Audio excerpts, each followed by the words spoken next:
Одбраната на сопственикот на Пуцко Петрол Асмир Јаховски ќе се жали до апелација, откако кривичен одлучи тој да остане во притвор и како неоснован го отфрли предлогот да се брани од слобода со гаранција од 2 милиони евра. Информацијата за Канал 5 ја потврди неговиот адвокат Владимир Доневски, кој рече дека веќе ја доставил жалбата до апелација, која има рок од 3 дена да постапи по истата.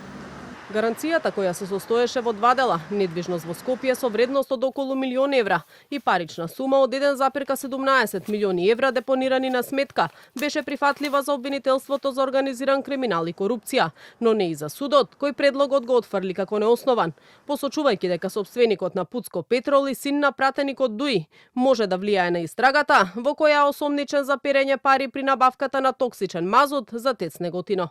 По согласноста од обвинителството со која раководи Ислам Абази, Јаховски да биде ослободен со кауција, реагираа од коалицијата Вреди.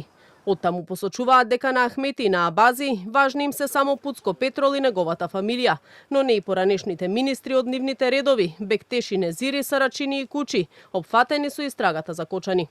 За Ахмети не е важно што негови луѓе набавувале токсичен мазут во износ од 160 милиони евра и труеле цела нација.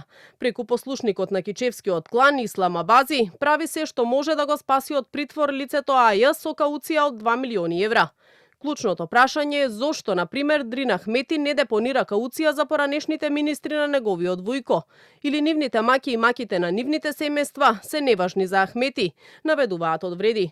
Според нив Ахмети на овој начин се обидува да предизвика политичка криза, која би резултирала со предвремени парламентарни избори заедно со локалните на есен.